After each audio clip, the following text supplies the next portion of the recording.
During this period of time, we had already achieved manifest destiny, and so that meant we had already spread ourselves all the way from New York all the way out to California. We had the entire continental U.S. in our um, possession. And so what we started to do is, as our whole country kind of started to look for more, and they wanted more land and they wanted new land to take over. And so they started to look into the Pacific Ocean. And we're going to talk a little bit about that in this short slideshow. So one of the first places we went to try and expand was Japan, because we needed a source of trade, and Japan looked like a really good place for the U.S. merchants to want to trade. The problem was Japan had blocked trade from any other countries, including the U.S., for 250 years, and they had forbid any foreigners from coming in. So anybody coming, or there was nobody allowed to come in from any country outside of Japan. However, in 1853, Commodore Matthew Perry, this gentleman right down on the bottom here, he sailed into Tokyo Bay, and he sailed into Tokyo Bay with a squadron of heavily armed steel warships. And that warship that you saw on the last slide, that's pretty intimidating. It's a big thing. And if you think about if every other warship you've ever seen was just the old wooden style one with the sail on it, and you look at this modern metal beast in front of you with all these cannons and guns and everything like that, it was extremely intimidating. And so when he sailed into Tokyo Bay with his warships, all he was doing was delivering a letter. And the letter was from the President of the United States asking if we could open up trade with Japan. But it's kind of an interesting mail truck to come in, right? All these powerful guns, this big squadron, heavily armed, all that kind of stuff. And so they handed off the ship, and all the people were just, oh my gosh, this is crazy. These people are way ahead of us in technology, they were thinking. Okay, and so the next year, when Commodore Matthew Perry came back in 1854, Japan signed a trade treaty with the U.S. because what they did is they were not only kind of intimidated and scared of the U.S. with them bringing those ships over, but they also realized that they had a weakness, and they started to change their society and move from that old school samurai type society to a new style technology first society like they are today.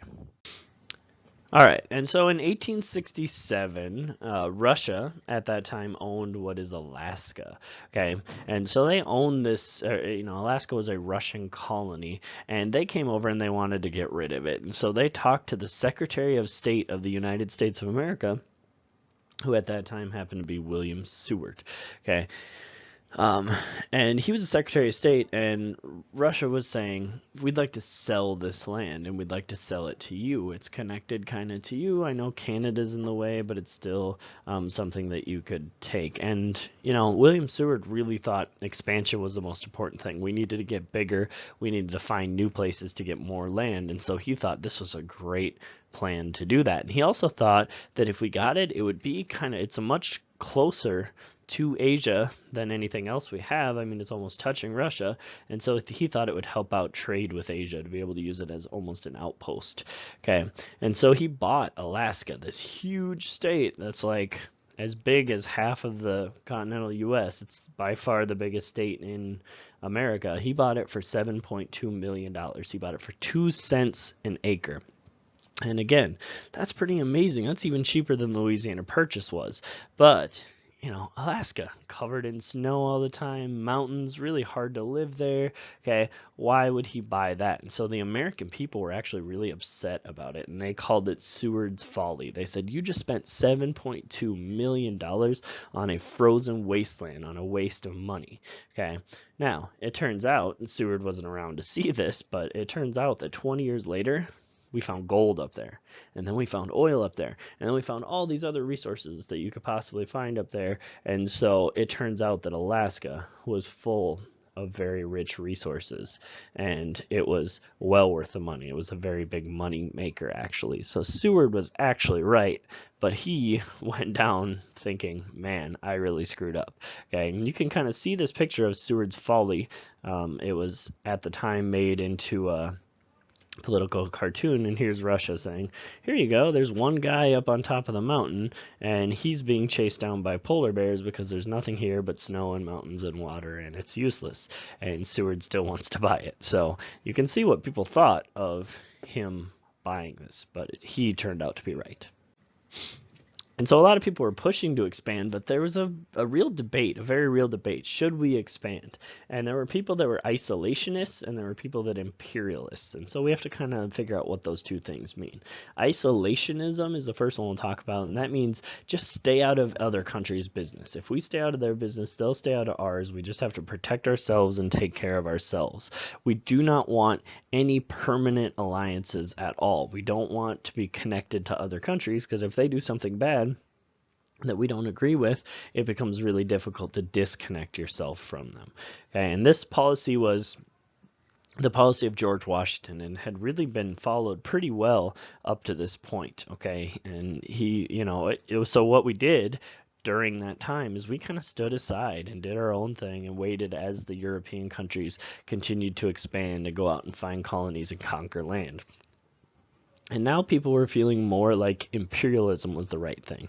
And imperialism, this is just textbook definition, to build an empire imposing political and economic control of people around the world. So what you do is you go somewhere that's already set up and you take it over and you say, now we're in charge.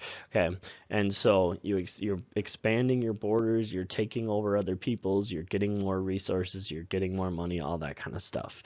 And like I said, Europe had been doing this for a very long time, but America was trying to decide, should we dip our toe into this pool? Should we be doing this as well? And in the 1800s, this idea of expansionism started to kind of take over the country, and more people wanted to do it.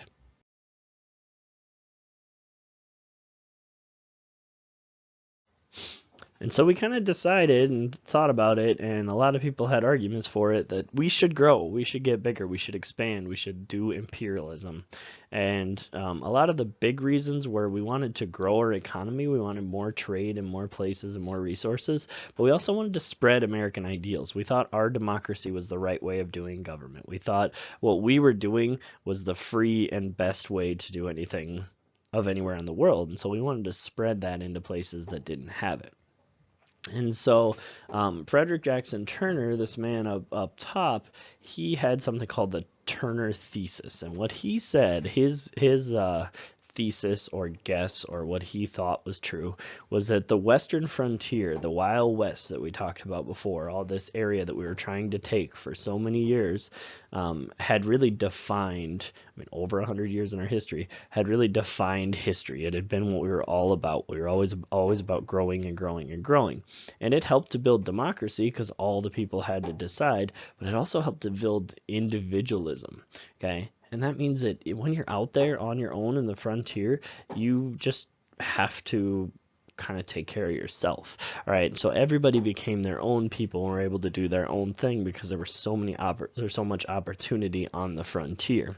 And so he said that's what made Americans what they are. Okay, and what Americans want is to keep on expanding, to keep taking more and more pieces of the world. And so he said, if we keep expanding, that will renew the strength of our nation. So our country is already pretty strong, but it's only going to make us stronger if we keep getting bigger and bigger and bigger. The other, second kind of ideal that wanted us to grow or helped us to want to grow was that our economy was strong. Our factories, our industrial economy, that means you're actually making things to sell. And what was happening is Europe was out there grabbing pieces of Asia and Africa. And what we wanted from Asia and Africa was to take their raw materials and turn them into something so that we can make money off of those raw materials. We wanted to be able to trade with them, okay? And so we were afraid that if all of a sudden Europe takes all of Asia and Africa and some of these European countries don't like us and we end up fighting with them, then now all of a sudden our economy, we're shut completely out of getting those raw materials from Asia or Africa, and that will hurt our economy really, really bad.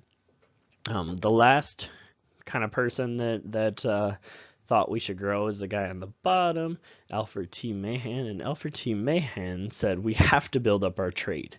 We must build up our trade. And in order to build up our trade, we need a strong navy because you have to move things by ship, and so you have to protect those ships. So a strong navy means strong trade, and so he said we have to build up our navy as well. So our first look was at some Pacific islands, and these Pacific islands, the one we're going to talk about, well, the reason we went to the Pacific Islands was because the expansionists thought it was really important for trade. It was important to have a place that was American to stop on our way to trade with all these Asian countries. And so we immediately went after Samoa, and Samoa is a chain of islands. It's circled on this map up here, okay, out there in the South Pacific. And so our Navy and our shipping companies, the companies that were moving things by ship, wanted the Samoan Islands. And the reason we wanted the Samoan Islands is because we wanted to set up a refueling station, a coaling station. And so these steam-powered ships would come from America, and they'd make their way across out here. And by then, they'd have to fill up their ships with coal to be able to make it all the way over to Asia. And if they were having to stop in other countries, they'd have to pay higher prices. They'd have to pay higher prices in the other places, or than if it was their own company or their own coal that they had already bought. And so the problem with taking Samoa was that they weren't the only ones that wanted it. Britain and Germany wanted them too, and so it looked like it was about to be a fight. And all three of those countries sent warships in 1889, and a typhoon hit at the exact right time and ended up wrecking, destroying, sinking almost all of them. Almost all of those ships, and the rest of the ships kind of went home because they didn't want to fight the battle anymore since they'd been destroyed by a storm. About 10 years later, Germany and the U.S. still wanted to come back and get it, and so they agreed to split the islands. And so part of Samoa went to Germany, and part of Samoa went to America, and America still owns a small part of Samoa. But the interesting thing is we were all splitting this country up, and it already had people there. They had already been dealing with stuff on their own, and they had no say on how they would be split up or if they got to keep their independence. So the next thing we need to look at is our last state that we got, and that is Hawaii.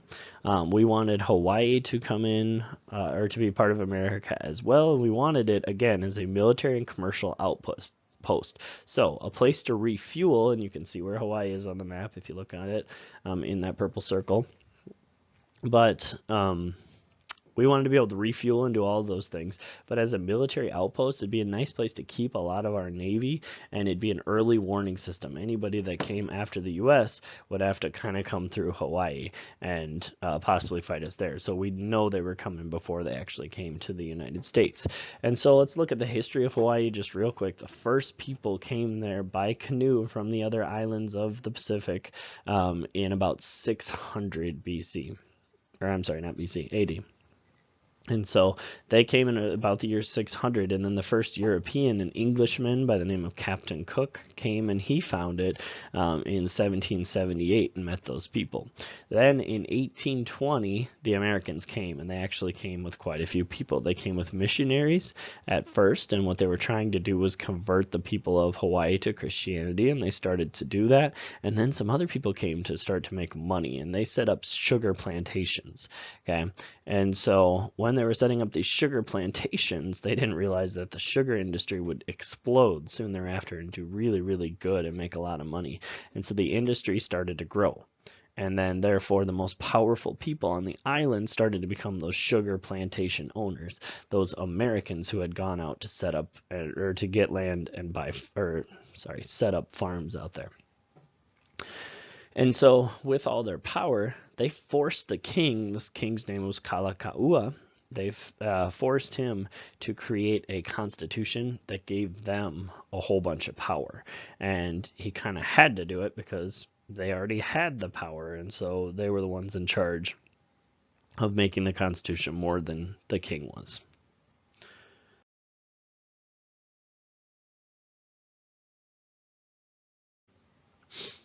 Then in 1891, Kalakaua died. The king died. And when the king died, the king's sister took over. And that is this woman on the top here. Her name is Liliuokalani. And Liliuokalani, she did not think the same way as Kalakaua did. She wanted Hawaii to be independent and not have the Americans running anything there. And so she said that the Constitution that her brother had made, she didn't think it was fair. She thought that he was forced to do it and it was not going to be used. And so the sugar plantation owners immediately lost all of their power. Well, of course, they didn't like that. So what happened is in 1893, 2 years later, the sugar planters went over and talked to a state delegate and or like an American delegate, and they convinced him into having 50 Marines come over, soldiers, and overthrow the queen. And so those 50 soldiers came across and they overthrew the queen and took over Hawaii. And they immediately, obviously with Americans in charge of it, they wanted to be annexed. They wanted to become part of America. But Grover Cleveland, the president at the time, said, you can't do that. That's illegal. We just attacked them and took it over, and they didn't do anything to us, and we didn't declare war or anything like that. So we just can't do it. But then William McKinley came in as the next president, and on July 7th, 1898, he did annex Hawaii, and Hawaii became an American territory. And the last thing we're going to talk about today is China. And China, our then Secretary of State, William Seward was gone by this point, John Hay, realized that something was going on, and that the Europeans were starting to take China and split it up into different pieces. So you can see up here this cartoon. All these Europeans are splitting up the China pizza or whatever it is, and the Chinese guy's like, whoa, hold on, wait for me. You know, you got Japan and France and Germany and England and all these different countries are splitting it up.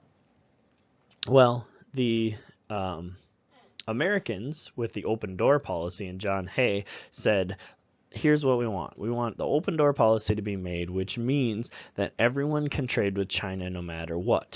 We wanted our piece of this pie. We wanted this pie to not be all gone by the time we got over there. And so we said everyone should be allowed to trade with China no matter what. You can't make any rules about that.